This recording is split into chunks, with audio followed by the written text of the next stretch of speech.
Chief సెక్రటరీగా ఆడబిడ్డనే ఉన్నది.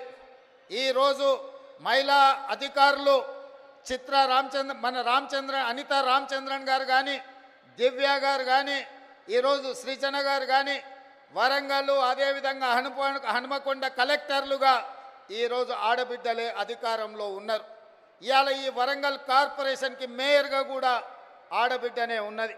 ఇలా చెప్పుకుంటూ వెళ్తే ఈరోజు ఇందిరమ్మ జయంతి సందర్భంగా ఈ వేదిక మొత్తం వేదిక మీదనే కాదు, వేదిక ముందు కూడా వేలాది మంది ఆడబిడ్డలే ఇది ఆడబిడ్డల రాజ్యం అని ధైర్యంగా చెప్పుకునే అవకాశం ఈ ప్రభుత్వం మాది, మా అధికారం నడుస్తుంది అని ఆడబిడ్డలు గుండె ధైర్యంతో మాట్లాడే అవకాశం ఇవాళ ఇక్కడికి వచ్చింది. ఉదయం ఈరోజు నేను స్వయం సహాయక సంఘాలకు సంబంధించిన ఆడబిడ్డల స్టాల్స్ నేను చూస్తే పెద్ద పెద్ద పారిశ్రామికవేత్తల కంటే, ఒకప్పుడు పారిశ్రామికవేత్తలంటే టాటాలు, బిర్లాలు, ఆ తర్వాత అదానీ, అంబానీలో గురించి విన్నాం. కానీ ఈనాడు మన కళ్ళ ముందు ఆ స్టాల్స్ చూసినప్పుడు ఇవాళ మా ఉప ముఖ్యమంత్రి బట్టి విక్రమార్క గారు సోలార్ పవర్ ప్రాజెక్టులు ఇవ్వాలని, 1 కోటి మంది మహిళల్ని కోటీశ్వరులను చెయ్యాలన్న ఆలోచన చెబుతుంటే టాటా, బిర్లాలనే కాదు అదానీ, అంబానీలను తలదన్నే వ్యాపారవేత్తలుగా మా ఆడబిడ్డల్ని ఇందిరమ్మ రాజ్యంలో తయారు చేసి కార్పొరేట్ కంపెనీలకు సవాలు విసిరి ఈరోజు సౌర విద్యుత్ ప్రాజెక్టులు ఆడబిడ్డలకు ఇవ్వడానికి ఇవాళ మన ప్రభుత్వం నిర్ణయం తీసుకున్నది. నేను అడుగుతున్న 10 సంవత్సరాలు అధికారంలో ఉన్న వాళ్ళను, నిన్న మొన్న టీవీలలో చూస్తున్నా మా నాయని రాజేందర్ రెడ్డితో ఒక ఆయన వాదిస్తున్నాడు, మేం చేసిందేదో మీరు వచ్చి టెంకాయ కొడుతురని. నేను ఆ పెద్ద మనిషికి చెప్పదలుచుకున్నా, కాళోజీ కళాక్షేత్రం కట్టడానికి 10 సంవత్సరాలైనా పూర్తి చేయడానికి మీకు చేతులు రాలేదు అని అంటే ఈరోజు మీ బుద్ధి ఏందో, మీ ఉద్దేశం ఏందో ఇవాళ స్పష్టంగా అర్థమైంది. మీ చేతగాని తనం వల్ల మీరు దద్దమ్మలు కాబట్టే కాళోజీ కళాక్షేత్రాన్ని మీరు పూర్తి చేయలేదు కాబట్టే కాళోజీ కళాక్షేత్రాన్ని పూర్తి చెయ్యాలి అని నాయని రాజేందర్ రెడ్డి 50 సార్లు హైదరాబాద్కు వచ్చి సచివాలయంలో కూర్చొని ఇన్ఛార్జ్ మంత్రి శ్రీనివాస్ రెడ్డి గారితో చర్చించి ఈరోజు బట్టి విక్రమార్క గారితో 45 కోట్ల రూపాయలు ఒక్కటే విడతలో విడుదల చేయించి ఈరోజు కాళోజీ కళాక్షేత్రాన్ని మనం పూర్తి చేసుకోవడం జరిగింది. ఇవాళ నేను గుర్తు చేసుకోదలుచుకున్నా, తెలంగాణ పోరాటానికి, తెలంగాణ పౌరుషానికి మారు పేరు, తెలంగాణ కోసం 4 దిశలా తెలంగాణ వాదాన్ని భావవ్యాప్తి చేయడానికి కాళోజీ ఎంతో కృషి చేసిండు. కాళోజీని గుర్తించని ప్రపంచమే లేదు. కాళోజీ కవిత్వం చదవని వాడు అసలు కవేగాడు, అతడికి చదివే రాదు అనుకునే విధంగా కాళోజీ ఒక బలమైన ప్రభావం మన మీద చూపించింది. అలాంటి కాళోజీ కళాక్షేత్రాన్ని 10 సంవత్సరాలైనా ఆనాటి ప్రభుత్వంలో ఉన్న పెద్దలు పూర్తి చేయకపోతే వచ్చిన తర్వాత నా బాధ్యతగా భావించి కాళోజీ స్ఫూర్తిగా ఇదే ప్రాంగణంలో రైతు సంఘర్షణ సభను ఏర్పాటు చేసి రైతు డిక్లరేషన్ రాహుల్ గాంధీ గారితో చేపించిన తర్వాత తెలంగాణలో కాంగ్రెస్ పార్టీ స్థితిగతులు మారినాయి. అందుకే ఈ కాళోజీ గడ్డ మీద నుంచి, ఈ ఓరుగల్లు పోరాటం నుంచి ఈనాడు తెలంగాణ రాష్ట్రంలో ప్రభుత్వం ఏర్పాటు చేసినాం. మరి అలాంటి ఈ గడ్డ మీద కాళోజీ కళాక్షేత్రం వాయిదాలు పడుతూ ఉంటే చూస్తూ ఊరుకుందామా?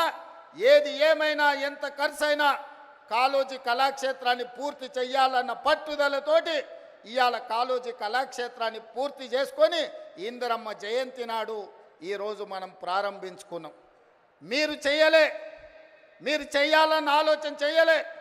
కనీసం చేసిన వాళ్ళను అభినందించడానికి మీ అధినేతలకు ఒకవేళ అభ్యంతరం ఉంటే మీరు నోరు మూసుకొనైనా ఉండండి తప్ప చేసే వాళ్ళ కాళ్ళల్లో కట్టెబెట్టాలన్న ఆలోచన చెయ్యకండి. వచ్చేసారి డిపాజిట్లు కూడా దక్కవు అని చెప్పి నేను వాళ్ళకి చెప్పదలుచుకున్నా. అదేవిధంగా మిత్రులారా, ఈ వరంగల్, హైదరాబాద్ ఆనాడు నిజాం రాజులు పాలించినప్పుడు ఈ వరంగల్ సామ్రాజ్యం, కాకతీయుల కంచుకోటలు, రాణి రుద్రమ, ప్రతాప రుద్రుడు ఒక పక్కన ఈ దేశానికి, ఈ ప్రపంచానికే తలమానికమైన ఒక గొప్ప పరిపాలన అందించి కాకతీయులు కట్టిన గొలుసుకట్టు చెరువులు ఇవాళ ప్రపంచానికే ఆదర్శమైన నగరం. ఈ నగరం చారిత్రాత్మకమైన నగరం. ఇక్కడ కట్టిన 1000 స్తంభాల గుడి కావచ్చు, రామప్ప దేవాలయం కావచ్చు, ఇలా చెప్పుకుంటూ పోతే ఇక్కడున్న కోటలు కావచ్చు, ఇక్కడున్న చెరువులు కావచ్చు, ఇక్కడున్న సంస్కృతి ప్రపంచానికి ఆదర్శంగా ఉండే గొప్ప నగరం. అలాంటి నగరం ఉమ్మడి రాష్ట్రంలోనే కాదు, ప్రత్యేక తెలంగాణలో కూడా చంద్రశేఖరరావు గారి చేతిలో మోసపోయి గోసపడుతుంటే ఈ నగరము ఇది పట్టణంగానే నిలిచిపోతే ఈ పట్టణాన్ని గొప్ప నగరంగా చెయ్యాలి. హైదరాబాదు నగరానికి పోటీ నగరంగా ఒక అద్భుతమైన అభివృద్ధి చేయాలని ఆలోచన చేసినాం. పదే పదే మీ ఎమ్మెల్యేలు అటు పెద్దలు కడియం శ్రీహరి గారు, నాయన రాజేందర్ రెడ్డి గారు, అదేవిధంగా కొండా సురేఖమ్మ గారు, ఈ ప్రాంతంలో ఉండే ఎమ్మెల్యేలందరూ అన్నా నువ్వేం చేసైనా వరంగల్ పట్టణాన్ని నగరంగా మార్చాలి, ఎయిర్పోర్టు రావాలి, పరిశ్రమలు రావాలి, మా పిల్లలకు ఉద్యోగాలు ఇవ్వాలి, కాకతీయ యూనివర్సిటీ ఉన్న ఓరుగల్లును అభివృద్ధి పదం వైపు మీరు నడిపించాలి అని వాళ్ళు నన్ను నిద్ర పోనీయకుట్ట, తిండి తిననీయకుట్ట నన్ను ముప్పు తిప్పలు పెట్టిరు. సూచన 2-3 సార్లు అడిగి వదిలేస్తారేమో, మర్చిపోతారేమో అని. కానీ వాళ్ళు మర్చిపోలే, నిత్యం గుర్తు చేస్తూనే కలిసినప్పుడల్లా కాగితం తెచ్చి ఇచ్చేటోళ్ళు. ఇక ఈ సమస్యకు పరిష్కారం ఈ పనులు చేయాల్సిందే అని నిర్ణయించి మీ ఇన్ఛార్జ్ మినిస్టర్ పొంగులేటి శ్రీనివాసరెడ్డి గారు చెప్పిన మీరు పోయి వరంగల్లో ఉండండి, మాస్టర్ ప్లాన్ను మీరు మొత్తం అనుమతించండి, ఔటర్ రింగ్ రోడ్డును ఏర్పాటు చేయడానికి అంచనాలు వేయండి, ఏర్పాటు కోసం భూములు సేకరించండి, వరంగల్లో అండర్ గ్రౌండ్ డ్రైనేజ్ను పూర్తి చేయండి, ఎన్ని పనులు చేయాలనో ఈ వరంగల్ పట్టణాన్ని నగరంగా మార్చాలి, హైదరాబాద్తో పోటీ పడాలి, ప్రపంచం దృష్టిలో ఇదొక చారిత్రాత్మకమైన నగరంగా తీర్చిదిద్దాలి అని పొంగులేటి శ్రీనివాసరెడ్డి గారికి ఆదేశాలు ఇస్తే వారు నిద్రపోకుండా రోజుల కొద్ది ఇక్కడ కూర్చొని అధికారులతోని సమీక్షలు చేసి ఇందులో విధానపరమైన నిర్ణయాలు మాత్రమే నేను మా మిత్రుడు బట్టి విక్రమార్క గారు తీసుకున్నాం. కానీ దీని అభివృద్ధి పదం వైపు నడిపించడానికి అవసరమైన సమీక్షలు మీ ఎమ్మెల్యేలు మీ మంత్రుల నేతృత్వంతో ఇన్ఛార్జ్ మినిస్టర్ పొంగులేటి శ్రీనివాసరెడ్డి గారు పూర్తి స్థాయిలో బాధ్యత తీసుకున్నారు.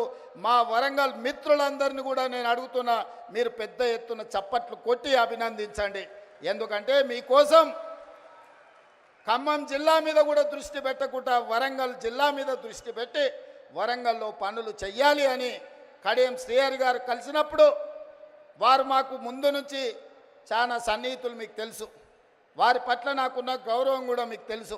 వారు నాకు గుర్తు చేసి ఇవన్నీ చేయడం ద్వారా శాశ్వతంగా ప్రజల గుండెల్లో మనం నిలిచిపోతాం. మీ బాధ్యత, నీకు చిన్న వయసులో గొప్ప అవకాశం వచ్చింది, ఆనాడు మాకు అవకాశం వచ్చినా మేము చేయలేకపోయినాం, ఈనాడు మీరు చెయ్యి, మేము అండగా నిలబడతామని కడియం శ్రీహరి గారు నాతో 10 సార్లు మాట్లాడి ఇవాళ 5,500 కోట్లు, దాదాపుగా 6,000 కోట్ల రూపాయలు ఈ వరంగల్ నగరానికి ఇవాళ రాష్ట్ర ప్రభుత్వం మంజూరు చేసిందంటే వాళ్ళందరూ తీవ్రమైన కృషి వల్ల ఈరోజు మీకు దాదాపుగా 6,000 కోట్ల రూపాయలు వచ్చినాయి. అందుకే మిత్రులారా, ఈ వరంగల్ జిల్లా ప్రజలకు, ఈ ఉత్తర తెలంగాణ ప్రజలకు నేను ఒక్క మాట చెప్పదలుచుకున్నా. ఇది 2 శాసనసభ నియోజకవర్గాలకు సంబంధించిన అభివృద్ధి కాదు, మొత్తం ఉత్తర తెలంగాణకు సంబంధించిన ఆదిలాబాద్ కావచ్చు, ఖమ్మం కావచ్చు, కరీంనగర్ కావచ్చు, లేకపోతే వరంగల్ కావచ్చు, సగం నల్గొండ కావచ్చు, ఈ వరంగల్ ప్రాంతమే అత్యంత దగ్గరి ప్రాంతం. ఈడ జాతీయ స్థాయి ఎయిర్పోర్టు రావడం, జాతీయ స్థాయి పరిశ్రమలు రావడం, ఈ నగరంలో అండర్ గ్రౌండ్ డ్రైనేజ్ రావడం, కాకతీయ యూనివర్సిటీని అభివృద్ధి పదం వైపు నడిపిస్తే సగం తెలంగాణ అభివృద్ధి జరిగినట్టే. ఈ వరంగల్ అభివృద్ధి అనేది సగం తెలంగాణకు అభివృద్ధి చేసినట్టే అని భావించి ఈనాడు మా ప్రభుత్వం ఈ బాధ్యత తీసుకున్నది. ఇది పూర్తి చేసే వరకు నేను నిద్రపోను, మా అధికారులను, మా మంత్రులను నిద్రపోనీయనని మీకు నేను మాట ఇస్తున్నా.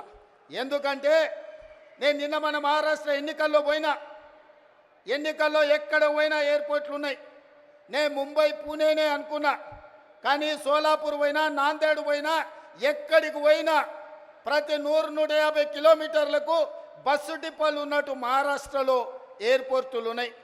మన పక్కలో ఉన్న ఆంధ్రప్రదేశ్లో విజయవాడలో ఉంది, అదేవిధంగా తిరుపతిలో ఉంది, కర్నూలులో ఉంది, కడపలో ఉంది, అదేవిధంగా విశాఖపట్నంలో ఉంది, రాజమండ్రిలో ఉంది, ఆంధ్రప్రదేశ్లో కూడా ఎన్నో ఎయిర్పోర్టులు ఉన్నాయి. ఈ రకంగా ఏ రాష్ట్రం తీసుకున్నా 5, 6, 10 ఎయిర్పోర్టులు ఉంటే తెలంగాణ రాష్ట్రంలో ఒకే ఒక్క ఎయిర్పోర్టు, అది హైదరాబాదు నగరంలో ఉంది. అందుకే నేను అడుగుతున్నా, ఈ వేదిక మీద నుంచి కేంద్ర ప్రభుత్వాన్ని, ఇక్కడికి వచ్చిన మా తెలంగాణ ప్రజల్ని, మనకెందుకు ఉండకూడదు? హైదరాబాదే కాదు, వరంగల్లో, కొత్తగూడెంలో, అదేవిధంగా రామగుండంలో, ఆదిలాబాద్లో మనం కూడా 4 ఎయిర్పోర్ట్లు కట్టుకొని ప్రపంచంతో పోటీ పడి పెట్టుబడులు తెచ్చి పరిశ్రమలను ముందుకు తీసుకెళ్ళి ఈ తెలంగాణను అభివృద్ధి పదం వైపు నడిపించే బాధ్యత ఇందిరమ్మ రాజ్యంలో ప్రజా ప్రభుత్వం తీసుకుంటుందని చెప్పి నేను ఈ సందర్భంగా చెప్పదలుచుకున్నా. ఎవరైనా ఈ అభివృద్ధిలో కాళ్ళలో కట్టెబెట్టాలి, మేము చేయలేదు కాబట్టి వీళ్ళు కూడా చెయ్యొద్దు అని కుట్రలు కుతంత్రాలు చేస్తే వాళ్ళు ఊచలు లెక్క పెట్టాల్సి వస్తుందని చెప్పి నేను ఈ వేదిక మీద నుంచి స్పష్టంగా చెప్పదలుచుకున్నా. మీరు కుట్రలు చేయొచ్చు, మీరు కుతంత్రాలు చేయొచ్చు, అక్రమంగా సంపాదించిన సంపద పెట్టి కిరాయి మనుషులను తేవచ్చు. ఏమి చేసినా ఓ రోజు వెనుకో ఓ రోజు ముందో మీరు పన్నుతున్న కుట్రల్ని గుర్తిస్తాం, అందరిని బొక్కలో పెడతాం, ఊచలు లెక్క పెట్టిస్తా అని చెప్పి నేను ఈ వేదిక మీద నుంచి స్పష్టంగా చెప్పదలుచుకున్నా. ఇవాళ ఒకడొకడు మాట్లాడుతున్నాడు. ఒక ఆయన పెద్ద మనిషి మన వచ్చి అన్నాడు, 10 నెలలనే తెలంగాణ ప్రజలు ఏం కోల్పోయారో వాళ్ళకి తెలిసిందని. ఏం కోల్పోయినరా? మా ఆడబిడ్డలకి ఇవాళ స్వేచ్ఛ వచ్చింది 10 ఏళ్ళ తర్వాత. సంఘాలలో ముందుకు వచ్చిండ్రు. మేము ఇవాళ ఆడబిడ్డల్ని కోటీశ్వరులను చేయాలనుకున్నాం. దాదాపుగా ఈ సంవత్సరంలో 34,000 కోట్ల రూపాయలు సంఘాలకు సహకారం అందించాలని ఇవాళ మేము అనుకున్నాం. ఆడబిడ్డలకు అదాని అంబానీలకే పరిమితమైన సోలార్ పవర్ ప్రాజెక్టులు ఇవాళ మా ఆడబిడ్డలకు మహిళా సంఘాలకు ఇచ్చి వాళ్ళని పారిశ్రామికవేత్తలను చేసి కోటీశ్వరులను చేయాలనుకున్నాం. ఇవాళ ఇదే కాదు, మా ఆడబిడ్డలు అమ్మగారింటికి పోవాలన్నా, దైవ దర్శనానికి పోవాలన్నా ఇంటి ఆయనని అడిగితే దసరా కడితే దీపావళి అనేటోడు, దీపావళి కడితే సంక్రాంతి అనేటోడు, సంక్రాంతికి అంటే ఉగాది అనేటోడు, ఉగాదికి అడిగితే ఈ సంవత్సరం ఎందుకులే అనేటోడు.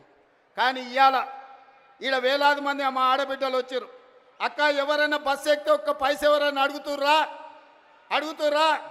ఇవాళ ఈ తెలంగాణ రాష్ట్రంలో 1,10,00,000 మంది ఆడబిడ్డలు 3,700 కోట్ల రూపాయలు 11 నెలల మా పొన్నం ప్రభాకర్ గారి మంత్రివర్గంలో ఆడబిడ్డలకు ఉచిత బస్సు ప్రయాణానికి ఖర్చు పెట్టి ఈరోజు మా ఆడబిడ్డలు స్వేచ్ఛగా ఇంటైన పనికి వచ్చే లోపల అమ్మగారింటికి పోయి అమ్మని చూసి వెనక్కి వచ్చేటంత వెసులుబాటు ఈరోజు మన ప్రభుత్వంలో వచ్చింది. ఇవాళ అట్లా అదే కాదు, రూపాయి కూడబెడితే మోడీ వచ్చి ఎత్తుకపోతున్నాడు. 12 నూరులు సిలిండర్ అయింది.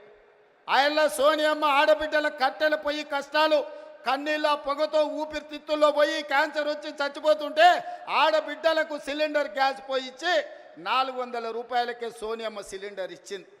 మోడీ వచ్చి 1200 చేసిండు. మరి ఆడబిడ్డల కష్టాలు చూసి ఇవాళ ఆడబిడ్డలకు 500 రూపాయలకే ఉత్తమ్ కుమార్ రెడ్డి గారి మంత్రివర్గంలో ఆడబిడ్డలకు 500 రూపాయలకి ఇవాళ మనం సిలిండర్ ఇస్తున్నాం. ఈ దేశంలో ఎక్కడైనా 500 రూపాయలకు బీజేపీ ప్రభుత్వం సిలిండర్ ఇస్తుందా? ఒక్కసారి ఆలోచన చేయండి అని నేను అడుగుతున్నా. ఇదే కాదు, నేను కానీ బట్టి గారు కానీ పాదయాత్ర చేసేటప్పుడు చాలామంది పేదలు వచ్చి మీరు వ్యవసాయానికి 24 గంటల ఉచిత విద్యుత్ ఇస్తున్నారు, బాగానే ఉంది, కానీ మాకు భూమి లేదు, మేము ఇంట్లో ఫ్యాన్ వేసుకున్నా, ఫ్రిడ్జ్ పెట్టుకున్నా, టీవీ చూసినా మా కరెంటు బిల్లు పేలిపోతుంది, 2,000 కట్టాల్సి వస్తుందని మా దృష్టికి తెచ్చారు. అందుకే ఆలోచన చేసినాం, సోనియమ్మ అనుమతి తీసుకున్నాం. మల్లికార్జున ఖర్గే గారి ఆదేశాలతోని ఇవాళ ప్రతి పేదవాడి ఇంట్లో 200 యూనిట్లు ఉచితంగా, 50 లక్షల కుటుంబాలకు 200 యూనిట్లు ఉచితంగా కరెంట్ ఇస్తున్న ప్రభుత్వం ఈ దేశంలోనే తెలంగాణ రాష్ట్రంలో ఉందన్న సంగతి ఇవాళ నేను చెప్పదలుచుకున్న. ఆ పైసలు కూడా మా ఆడబిడ్డలకు మిగులుతున్నాయి. మా అక్కలందరికీ తెలుసు, ఇంటాయన చేతిలో నగదు ఉంటే బెల్ట్ షాప్ పోతాయి, మా ఆడబిడ్డల దగ్గర నగదు ఉంటే పిల్లలు బడిపోతారు. అవునా అక్క? ముందలంతా మా వాళ్ళు కూర్చున్నారా, వెనకాల అక్కల్ని అడగకుండా మీరంతా అడ్డం కూర్చుంటే ఎట్లనే? ఇవాళ నగదు ఇంటాయన చేతులుంటే ఊర్లూర్లో మంచినీళ్ళు దొరికినా దొరకకపోయినా కేసీఆర్ తెలిసిన బెల్ట్ షాప్ దగ్గర పోతుందా నగదు. కానీ మన ప్రభుత్వంలో కరెంటు బిల్లులతో మిగిలిన నగదు, అదేవిధంగా సిలిండర్ల మిగిలిన నగదు, ఈరోజు సంఘాలకు నగదు, 0 వడ్డీతో ఇచ్చిన నగదు మా ఆడబిడ్డల దగ్గరుంటే మా ఆడబిడ్డల నగదుతోని తమ బిడ్డల్ని బడికి పంపించి ప్రయోజకుల్ని చేస్తుండ్రు. ఇవాళ వాళ్ళ చేతిలో వెసులుబాటు ఉండాలి, ఆడబిడ్డ చేతిలో పెత్తనం ఉండాలి అని ఇవాళ మేము కోరుకుంటున్నాం. కేసీఆర్ ఏమో ఆడబిడ్డలకు పెత్తనం వస్తే తాగుబోతోళ్ళు ఉండరు, తాగుబోతోళ్ళు లేకపోతే ఆయన సంఘాన్ని కోల్పోతా అని ఆయన అనుకుంటున్నాడు. ఎందుకంటే ఈ రాష్ట్రంలో తాగుబోతుల సంఘానికి ఏకగ్రీవ అధ్యక్షుడు ఎవడని ఉన్నాడా అంటే ఆయన కేసీఆర్. ఈ వేదిక మీద నిఖత్ జరీన్ ఉన్నది, ఆ అమ్మాయి బాక్సింగ్కు ఛాంపియన్. ఈషా సింగ్ ఉన్నది, ఆ అమ్మాయి స్పోర్ట్స్కు ఛాంపియన్. అదేవిధంగా దీప్తి అని వరంగల్ నుంచి పారామెడికల్లో కాంస్య పథకం తెస్తే ఈరోజు ప్రభుత్వ ఉద్యోగం ఇచ్చినాం. వాళ్ళందరూ క్రీడలకు, సానియా మిర్జా టెన్నిస్కు బ్రాండ్ అంబాసిడర్. ఇట్లా చెప్పుకుంటూ పోతే ఒక్కొక్కరు ఒక బ్రాండ్కు అంబాసిడర్లు. కానీ మన కేసీఆర్ దేనికి బ్రాండ్కి అంబాసిడర్ అయ్యా? ఫుల్కో హాఫ్కో బ్రాండ్ అంబాసిడర్ ఆయన. అందుకే ఈ రాష్ట్రాన్ని మొత్తం ఒక తాగుబోతుల సమూహంగా మార్చి ఊర్లూరులో బెల్ట్ షాపులు తెచ్చి మందులని మనుషుల్ని మందులో మత్తులో ముంచి ఆలోచన చెయ్యకుండా చేసి అధికారంలో కూర్చోవాలి అనుకున్నాడు. కానీ తెలివిగల తెలంగాణ ప్రజలు తేరుకున్నారు, దిమ్మ తిరిగే జవాబు ఇచ్చిండ్రు. ఇవాళ ఆయన అంటున్నాడు ఏం కోల్పోయినరో తెలిసిందని. ఏం కోల్పోలేదు కేసీఆర్ గారు, మీరు ఆ ఫామ్ హౌజుల్నే ఉండండి, కావాలంటే వైన్ షాప్ ఆయనకు చెప్తా, కావాల్సినప్పుడల్లా సీసాలు నీకు అందిస్తూనే ఉంటాడు. ఆ బిల్లు కూడా నువ్వు కట్టకు, మా వాళ్ళు కడతారు, మా పిల్లలు కడతారు. నీ ఇంట్లో 4 పదవులు కోల్పోయారు తప్ప తెలంగాణ సమాజం ఏం కోల్పోలే. నీ నౌకరి పోతే తెలంగాణ నిరుద్యోగ యువకులకు, నీ తండ్రి కొడుకుల నౌకరి ఊడగొడితే తెలంగాణ నిరుద్యోగ యువకులకు 10 నెలల 50,000 ఉద్యోగాలు ఇచ్చిన ప్రభుత్వం ఈ దేశంలో ఏదైనా ఉంది అంటే అది ఇందిరమ్మ ప్రభుత్వం. ఆ ఇందిరమ్మ ప్రభుత్వంలో 50,000 ప్రభుత్వ ఉద్యోగాలు ఇచ్చిన ఘనత నా మంత్రివర్గ సహచరులదని నేను ఈ వేదిక మీద నుంచి గర్వంగా నేను చెప్పదలుచుకున్నా. అదేవిధంగా ఇవాళ నీ కొడుకు నీది నౌకరి ఊడగొడితే ఇవాళ 23 లక్షల రైతు కుటుంబాలకు 25 రోజుల్లో మా భట్టి గారి చేతుల మీద 18,000 కోట్ల రూపాయల రైతు రుణమాఫీ చేసిన రాష్ట్రం ఈ దేశంలో ఉందంటే అది నా తెలంగాణ, నా ప్రభుత్వం, నా సహచర మంత్రివర్గ సభ్యుల సహకారంతో రైతులకు ఈరోజు 18,000 కోట్ల రూపాయల రుణమాఫీ చేసినాం. ఇంకా కొంతమందికి రావాలి నాకు తెలుసు, అక్కడక్కడ ఇంకా కొంతమందికి తప్పులతోనో ఖాతాల నెంబర్లు సరిగ్గా లేకనో చిన్న చిన్న కారణాల చేత ఇంకా కొంచెం బకాయి ఉంది. 100% ఈ వేదిక మీద నుంచి ఆనాడు భద్రకాళి సాక్షిగా ఈ వరంగల్ గడ్డ మీద నుంచి చెప్పిన 15 ఆగస్టు లోపల 2 లక్షల రుణమాఫీ చేస్తా అన్నా, సమ్మక్క సారలమ్మ సాక్షిగా ఆయన చెప్పిన 18,000 కోట్ల రూపాయలు భద్రకాళి సాక్షిగా, సమ్మక్క సారలక్క సాక్షిగా 15 ఆగస్టు లోపల రైతుల ఖాతాలు వేసిన. ఇవాళ కూడా నేను మాట ఇస్తున్నా, ఈ వరంగల్ గడ్డ మీద నుంచి మాట ఇస్తే తల తెగిపడ్డా మడమ తిప్పకుండా ముందు నిలబడే లక్షణమున్న కాంగ్రెస్ పార్టీ కార్యకర్తను అందరి రైతులకు రుణమాఫీ చేసే బాధ్యత నాది. మీ ఖాతాలు సవరించుకోండి, మీ ఖాతాలలో ఉన్న తప్పులను సరిదిద్దుకోండి. మీ అందరికీ రుణమాఫీ చేసే బాధ్యత మా ప్రభుత్వం తీసుకుంటుంది. ఎవడో తప్పుడు మాటలు చెప్తే నమ్మకండి, మీకు అండగా నిలబడతా. 10 ఏళ్లలో వాళ్ళు చెయ్యండి, 1,00,000 రూపాయలు చేస్తామని 10 ఏళ్లలో 4 విడతలని ఎవరికి చేసిండ్రో అసెంబ్లీలో చర్చ పెడదాం, రమ్మను బిల్లారంగా ఎవరు వస్తారో చర్చకు. కానీ 10 నెలల మన ప్రభుత్వం చేస్తే 10 ఏళ్ళు వాళ్ళు చేయలేని పని మనం చేసినాము. అభినందించడానికి నోరు రాకపోయింది, కానీ రోజు కాళ్ళలో కట్టెబెట్టాలని కట్టెలు తీసుకొని తిరుగుతారు బిల్లారంగాలు ఇద్దరు. ఇట్లాంటి పరిస్థితుల్లో ఈ రాష్ట్రంలో ఆర్థికంగా వాళ్ళు చేసిన అప్పులు 7 లక్షల కోట్లు. ఇవాళ ఈ రాష్ట్రంలో ప్రతి నెల వస్తున్న ఆదాయం, పాత్రికేయ మిత్రులారా రాసుకోండి, ప్రతి నెల ఈరోజు తెలంగాణ రాష్ట్రంలో వస్తున్న ఆదాయం 18,500 కోట్లు. ఈ 18,500 కోట్లల్లో 6,500 కోట్లు దాదాపుగా ప్రభుత్వ ఉద్యోగులకు జీతాలు పెన్షన్ల కింద పోతున్నాయి. ఇంకొక 6,500 కోట్లు కేసీఆర్ చేసిన 7 లక్షల కోట్లకు అప్పు మిత్తి కింద కట్టడానికి పోతున్నాయి. ఈ 13,000 కోట్లు జీతభత్యాలకు కేసీఆర్ మన నెత్తి మీద మోపిన అప్పుకు ఇవాళ పోతే మిగిలిన 5,500 కోట్లు ప్రతి నెల ఆదాయం ఉంటే ఎన్నో రకాల ఇబ్బందులను ఎదుర్కొని కడుపు కట్టుకొని అవినీతిని నిర్మూలించి రూపాయి కూడబెట్టి ఇవాళ రైతు రుణమాఫీ చేస్తే మమ్మల్ని అభినందించడానికి నీ మనసు లేదు, కానీ ఈరోజు మమ్మల్ని శాపనార్థాలు పెట్టే ప్రయత్నం చేస్తున్నారు. అందుకే ఇవాళ కేసీఆర్ బాధపడుతుండు. ఎందుకంటే రైతులకు రుణమాఫీ రేవంత్ రెడ్డి చేసే కదా, ఇంకా నాకేం మిగులుతుంది చెప్పనే. ఒరేసుకుంటే ఆనాడు ఉరి అన్నాడు, అవునా? ఒరేసుకుంటే ఉరేసుకున్నట్టే అని కేసీఆర్ ముఖ్యమంత్రిగా మాట్లాడిండా లేదా? అలాంటి చంద్రశేఖర్ రావు ఆయన 150 ఎకరాల ఫామ్ హౌస్లో ఒరేసుకుంటే ఆ వివరాలన్నీ బయటపెట్టి బండారం బయటపెట్టి బండకేసాయల్లో కొట్టిన.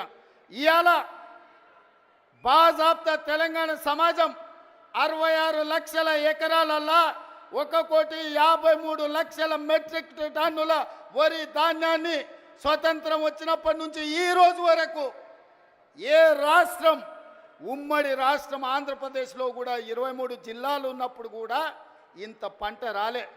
ప్రపంచ రికార్డు ఇవాళ తెలంగాణ రాష్ట్రం 66 లక్షల ఎకరాలలో 1,53,00,000 మెట్రిక్ టన్నుల వరి ధాన్యాన్ని పండిస్తే ఎంఎస్పి ఇవ్వడమే కాదు, సన్న వడ్లకు 500 రూపాయల బోనస్ ఇచ్చి కొంటున్న రాష్ట్రం ఈ దేశంలోనే తెలంగాణ రాష్ట్రం ఉంది.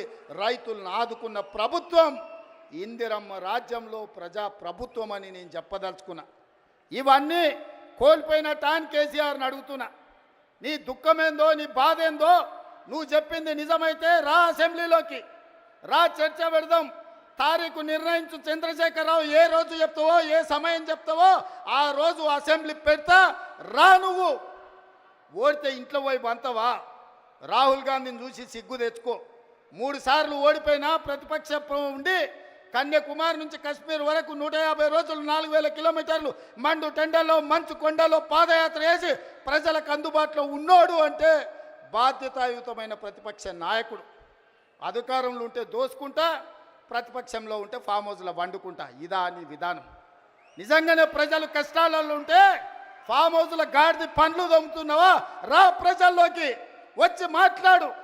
ప్రతిపక్షంగా ఏం సూచన చేస్తావో చెయ్యి ప్రభుత్వానికి, మేము వినడానికి సిద్ధంగా ఉన్నాం. నువ్వు లేవనెత్తిన అంశాలు సహేతుకమైనవైతే సరిదిద్దడానికి సిద్ధంగా ఉన్నాం. నువ్వు రావు. ఆ చిల్లరగాళ్ళని ఇద్దరిని ఊరి మీదకి వదిలిండి, అది చూసిన ఆంబోతులాగా. ఊర్లలో దేవుళ్ళకి వదులుతారు కదా దున్నపోతులని తెలుసు కదా, అది 7 చేనుల మేసి వచ్చినా ఏమనం. దేవరకు వదులుతాం కదా అది చూసిన వాటిని, దేవరకు వదిలే ఓ రోజు బలి ఇస్తారు. ఆ ఇద్దరిని అచ్చోసిన వాళ్ళలాగా ఊరి మీదకి వదిలి ఈరోజు ఏది పడితే అది మాట్లాడుతున్నారు. ఏమన్నా అర్థం పర్థం ఉందా? ఒక్కసారి ఆలోచన చేయండి మిత్రులారా. ఇంకా ఆ పక్కన లావు మనగాళ్ళు లడాయిపోతే వెనకాల 3 నూకుడు మనగాళ్ళంట. ఆయన కిషన్ రెడ్డి అనటాన్ని ఇంకొక ఆయన ఉన్నాడు. కేటీఆర్ ముందు రోజు మాట్లాడతాడు, రెండో రోజు కిషన్ రెడ్డి మాట్లాడతాడు.